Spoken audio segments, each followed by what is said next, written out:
യേശുവേ നന്ദി, യേശുവേ സ്തോത്രം. എൻ്റെ പേര് കാതറിൻ. എറണാകുളം കൊച്ചി രൂപത സെൻറ്റ് ജോസഫ് ചർച്ച് ചെറിയടവിൽ നിന്ന് വരുന്നു. ഞാനിവിടെ വരാൻ ഉണ്ടായ സാഹചര്യം, ഞാനൊരു ബ്ലാഡർ ഓപ്പറേഷൻ ചെയ്ത് 2021 നവംബർ 26 എൻ്റെ ഓപ്പറേഷൻ കഴിഞ്ഞ് ഞാൻ റെസ്റ്റിൽ കിടക്കുന്ന സമയമായിരുന്നു. അതിനിടയിൽ എൻ്റെ ഹസ്ബൻഡ് 12 വർഷം ഗൾഫിലായിരുന്നു. പെട്ടെന്ന് ഒരു സുപ്രഭാതത്തിൽ വിളിച്ചു പറഞ്ഞു, എൻ്റെ വിസ ക്യാൻസൽ ചെയ്തു, ഞാൻ നാട്ടിൽ വരികയാണ്. 2022 ജാനുവരി 25 പുള്ളി നാട്ടിൽ വന്നു. ഞാൻ ഓപ്പറേഷൻ ചെയ്ത് റെസ്റ്റിൽ കിടക്കുന്ന സമയം ഞങ്ങളാകെ തളർന്നു. വളരെ വല്ലാത്തൊരു വിഷമഘട്ടങ്ങളിലിരിക്കുന്ന സമയത്ത് ഞാൻ ഒരു മൊബൈലും ഒന്നും ഞാൻ ഉപയോഗിക്കാത്തൊരു സമയമായിരുന്നു. അങ്ങനെ ഞാൻ ഒരു മാർച്ച് മാസമായപ്പോൾ ഞാൻ കട്ടിലിൽ കിടയിരുന്ന മൊബൈൽ ഞാൻ ആദ്യം ഓപ്പൺ ചെയ്ത് നോക്കിയപ്പോൾ എനിക്ക് ആദ്യം കിട്ടിയത് കൃപാസന അമ്മയുടെ പ്രാർത്ഥനയായിരുന്നു.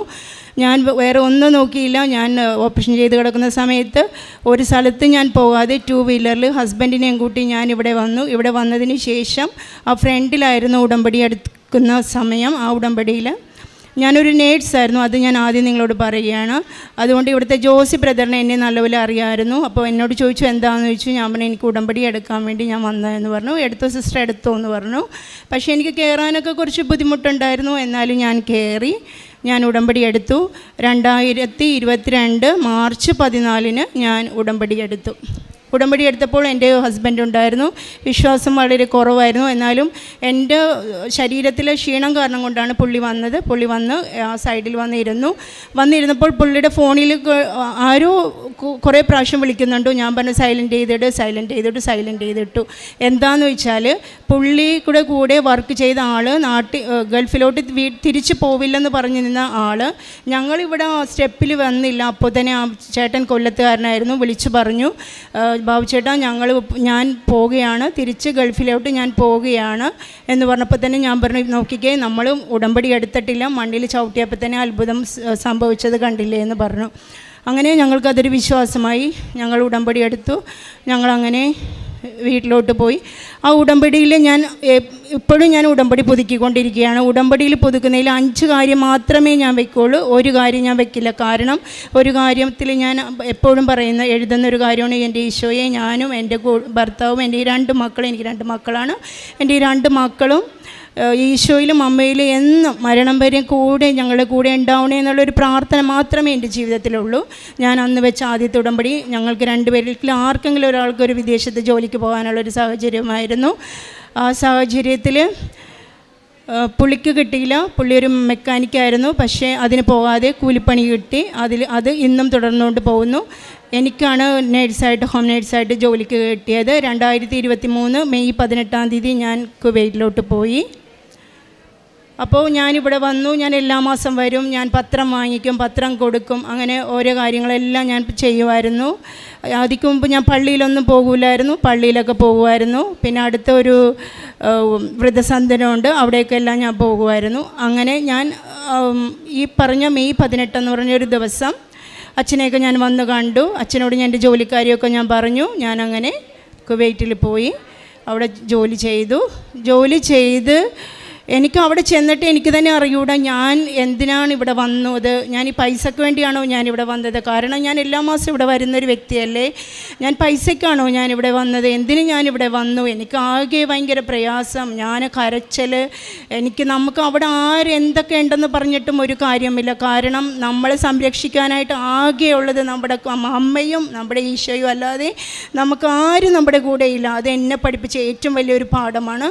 എനിക്ക് അങ്ങനെ എൻ്റെ മനസ്സ് തളർന്നു. ഞാൻ ജോലി ചെയ്യുന്നുണ്ടെന്ന് മാത്രം, ഞാൻ സാലറി കിട്ടുന്നുണ്ട്. ആദ്യത്തെ സാലറി തന്നെ ഹസ്ബൻഡിനോട് ഞാൻ പറഞ്ഞു ഇവിടെ വന്ന് ദശാംശം കൊടുക്കണം. അങ്ങനെ പുള്ളിക്കാരൻ വന്നു. ജൂൺ 20 സാലറി കിട്ടി. പുള്ളി ഇവിടെ വന്നു, ദശാംശം കൊടുത്തു.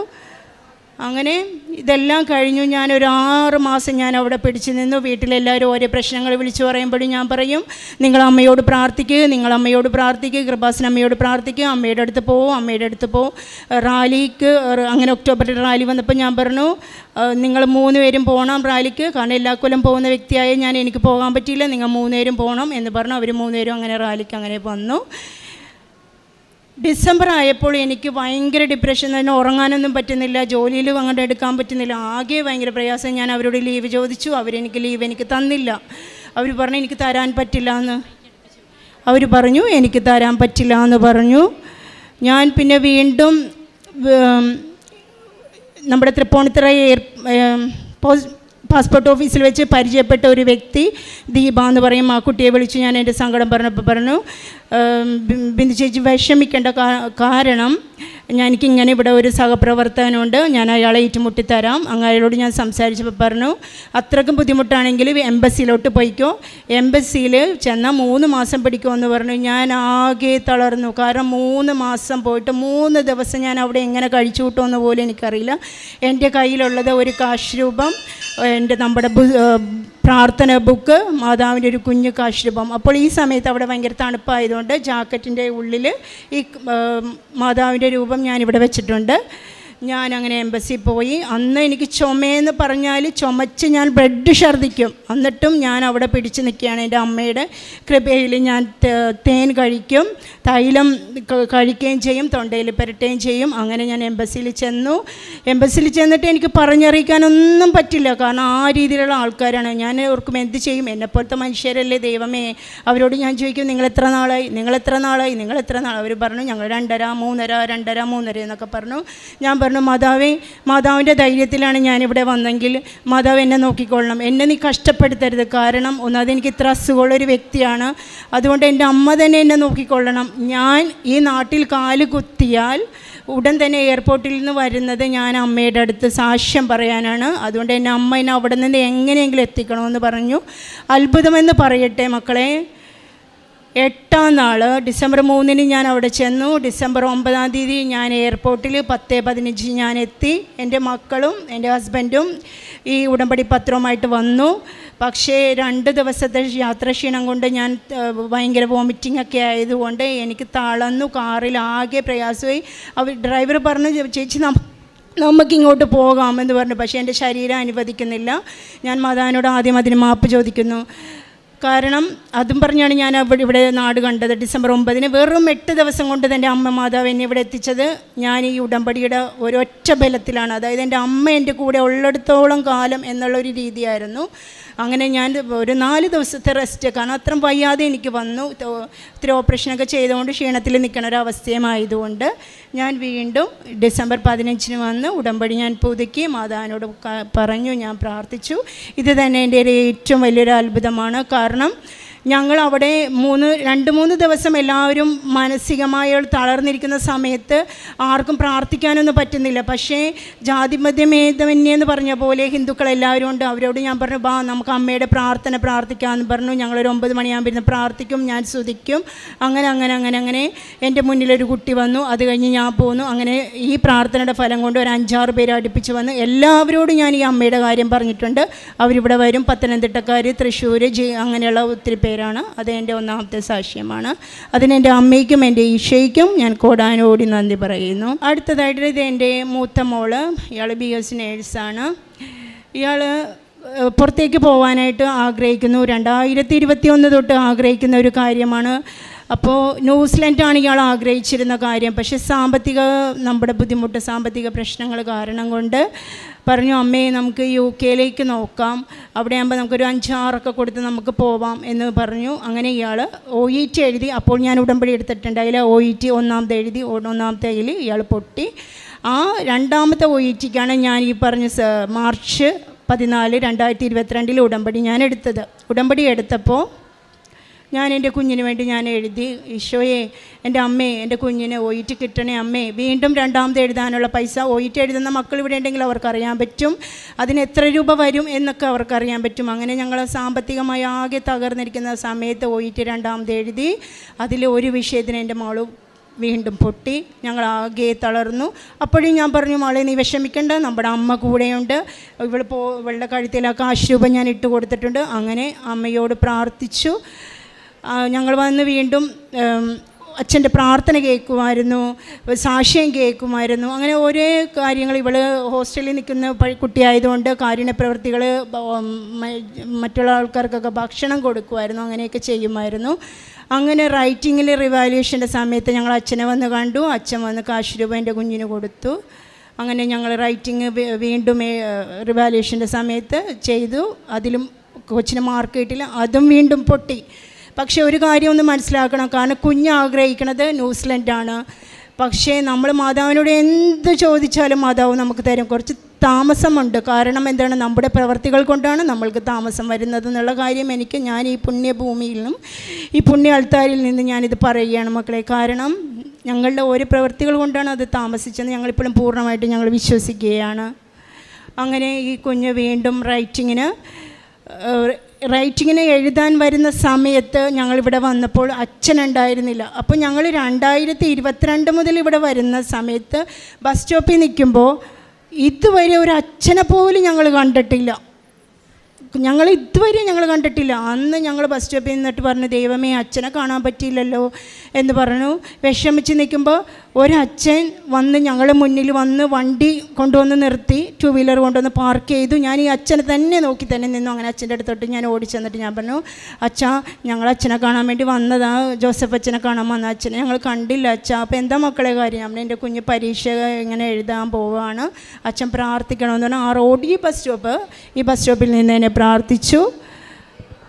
അതിൻ്റെ ഫലമായി ഞാൻ അമ്മയോട് പ്രാർത്ഥിച്ചു, അമ്മയെ ജയിക്കാനുള്ള മാർക്ക് മാത്രം കൊടുത്താൽ മതി, ആ കൂടുതൽ മാർക്കൊന്നും വേണ്ട, അത് മറ്റുള്ള മക്കൾക്ക് കൊടുത്തേക്കണേ എൻ്റെ അമ്മയെന്ന് ഞാൻ പ്രാർത്ഥിച്ചു. അങ്ങനെ പ്രാർത്ഥനയുടെ ഫലമായിട്ട് എൻ്റെ കുഞ്ഞ് ആഗ്രഹിച്ച ന്യൂസിലൻഡ് സ്കോർ തന്നെ എൻ്റെ അമ്മ എൻ്റെ കുഞ്ഞിന് കൊടുത്തു. അങ്ങനെ ന്യൂസിലൻഡിലേക്കുള്ള സ്കോറാണ് എൻ്റെ കുഞ്ഞിന് അങ്ങനെ കിട്ടിയത്. അങ്ങനെ പിന്നെ ഓഫർ ലെറ്ററിൻ്റെ കാര്യങ്ങളായി, അത് വരാൻ കുറേ വൈകി. അപ്പോൾ ഞാൻ അവിടെ കിടക്കുന്ന സമയത്ത് ഞാൻ വിളിക്കും, മക്കളെ നിങ്ങൾ അത് ചെയ്യും, മക്കളെ നിങ്ങളിത് ചെയ്യും, മക്കളെ അങ്ങനെ ചെയ്യും, നിങ്ങൾ പള്ളിയിൽ പോ, ബൈബിൾ വായിക്കുക, കാരുണ്യപ്രവൃത്തികൾ ചെയ്തുകൊണ്ടാണ് നമുക്ക് താമസിക്കുന്നതൊക്കെ പറഞ്ഞു. അങ്ങനെ ഡിസംബർ മാസത്തിൽ കുഞ്ഞിൻ്റെ ഓഫർ ലെറ്റർ വന്നു. ഓഫർ ലെറ്റർ വന്നതിന് ശേഷം പിന്നെ വിസ ആയിരുന്നു.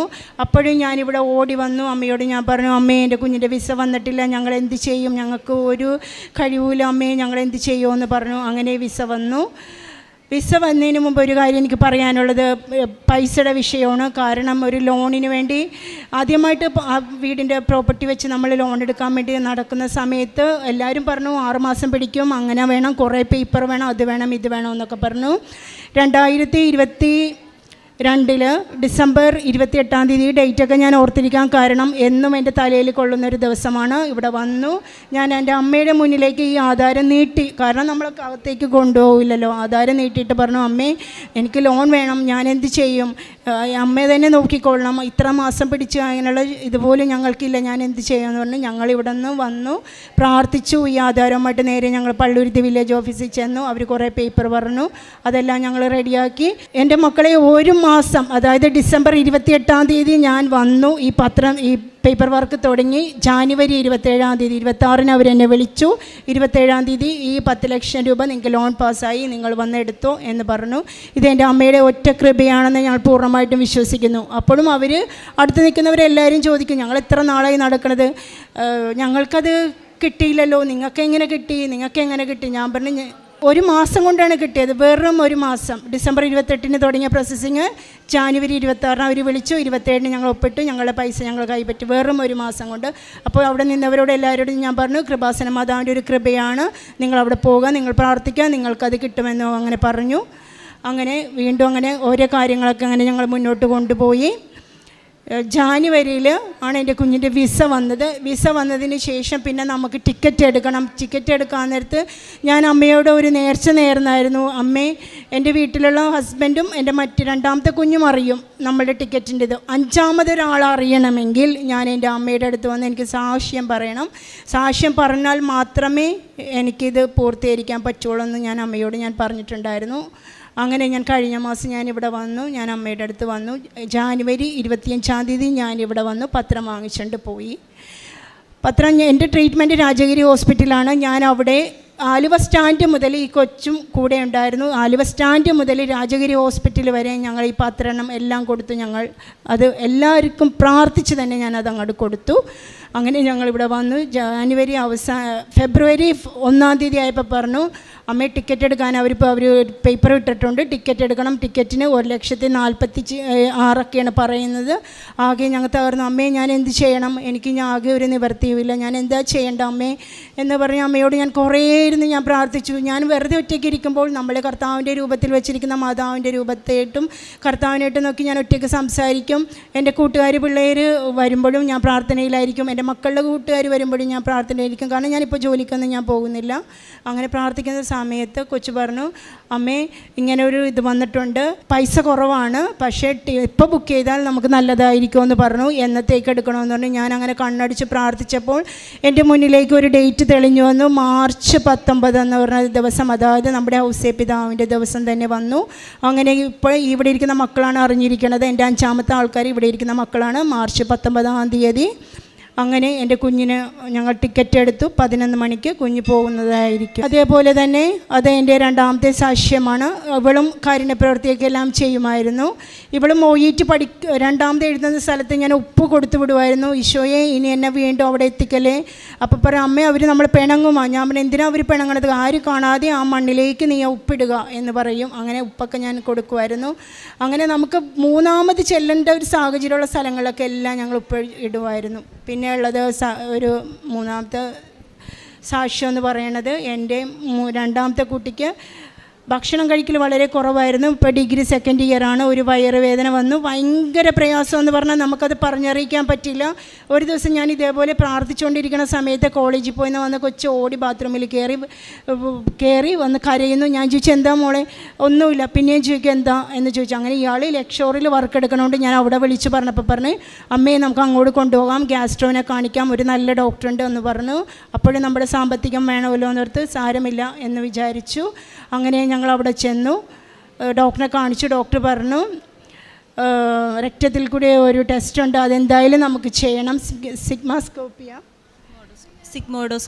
അത് ചെയ്യണമെന്ന് പറഞ്ഞു. അത് ചെയ്യാൻ കൊച്ചിനെ 4:15 കയറ്റുന്ന സമയത്ത് എന്നെ അവിടെ ഇരുത്തിയിട്ടുണ്ടായിരുന്നു. ഞാൻ ഈ പ്രദക്ഷിണ പ്രാർത്ഥന, ഞാൻ ഈ ഉടമ്പടി എടുത്ത അന്ന് മുതൽ ഞാൻ ഏത് സമയത്തും ചെല്ലുന്നൊരു പ്രാർത്ഥനയാണ് പ്രദക്ഷിണ പ്രാർത്ഥന.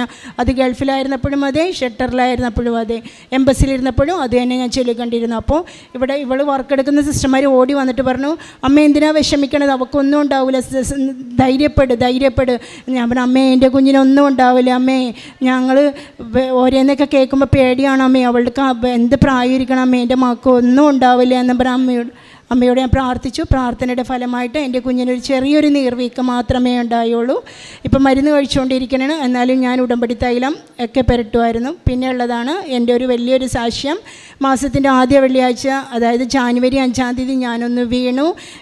എല്ലാവരും എന്നെ പൊക്കിയാണ് ഹോസ്പിറ്റലിലോട്ട് കൊണ്ടുപോയത്. കാരണം ഞാൻ ഓർത്ത് എൻ്റെ നടുവ് പോയി, ഒന്നെങ്കിൽ ഓപ്പറേഷൻ അല്ലെങ്കിൽ ബെൽറ്റ്. ആ ഒരു സാഹചര്യത്തിൽ ഞാൻ ഡോക്ടറെ കണ്ടപ്പോൾ ഡോക്ടർ പറഞ്ഞു, വേറെ കുഴപ്പമൊന്നുമില്ല, ചതവാണ്, പക്ഷെ ചതവായതുകൊണ്ട് കുറച്ച് ബുദ്ധിമുട്ടുണ്ടാവും എന്ന് പറഞ്ഞു. ഞാൻ മരുന്ന് കഴിച്ചു, എന്നാലും എനിക്ക് കുറവുണ്ടായില്ല. അച്ഛൻ നമ്മളോട് പറയുന്നത് പോലെ ഉടമ്പടി തൈലം ഒരു തുള്ളി ഇടാൻ, ഞാൻ ഒരു തുള്ളിയല്ല ഞാൻ ഇട്ടത്, ഞാൻ ഇത്ര അധികം ഇട്ടത്. ഞാൻ എല്ലാ ദിവസവും ഞാൻ പുരട്ടും.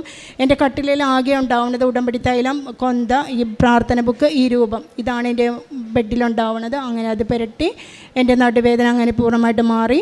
2022 മാർച്ച് 14 തീയതിയുള്ള വെച്ച് നിയോഗത്തിൽ വെച്ച കാര്യങ്ങൾ വെച്ച് നോക്കുകയാണെങ്കിൽ ഈ ഒരു ദിവസം തീരില്ല. അത്രക്കും ഒത്തിരി അനുഗ്രഹമാണ് എൻ്റെ ഈ അമ്മയും എൻ്റെ ഈശോയും എനിക്ക് തന്നിരിക്കുന്നത്. കാരുണ്യപ്രവൃത്തി എന്ന് പറയാൻ നേരത്തെ അടുത്ത് ഞങ്ങൾക്കൊരു ഊട്ടുശാല ഉണ്ടായിരുന്നു. അവിടെ ഞാൻ പോകുമായിരുന്നു. അവർക്കൊക്കെ എല്ലാം ഞാൻ ഭക്ഷണം ഞാൻ വാരി കൊടുക്കുമായിരുന്നു, അവർക്കൊക്കെ കൊടുക്കുമായിരുന്നു. പിന്നെ എൻ്റെ ഈ മോള് ചോറ് പൊതിഞ്ഞ് അതും കുറച്ച് പേർക്ക് ഞാൻ പേപ്പർ വർക്കൊക്കെ താമസിക്കുമ്പോൾ പറയുന്നൊരു കാര്യമാണ്, നിങ്ങൾ ഈ കാരുണ്യപ്രവൃത്തി കാരുണ്യപ്രവൃത്തി. അങ്ങനെ എൻ്റെ മോളും അത് ചെയ്യുമായിരുന്നു. പിന്നെ എനിക്ക് ഭയങ്കര ഒരു അരിശം ഉള്ളവരെന്ന് വെച്ചാൽ ഞാൻ ആരോ എന്തോ ഒരു വലിയൊരു വ്യക്തി എന്നുള്ളൊരു ധാരണ ഒന്നും, അതൊരു ജോലിയുടെ ഒരു ഇത്, അതൊക്കെ എന്നിൽ നിന്ന് മാറി ഞാൻ വെറും സീറോ എന്ന് പറയാൻ പറ്റില്ല, അതിനേക്കാൾ സീറോ ഉണ്ടോ എന്ന് പറയാനൊന്നും എനിക്കറിയില്ല. അതേപോലെ ഞാൻ അരിശപ്പെട്ട അപ്പം തന്നെ ഞാൻ പിന്നെ ഓടി ചെല്ലും. മുമ്പ് അങ്ങനെയല്ല, ഞാൻ അരിശപ്പെട്ട മാറിയിരിക്കും.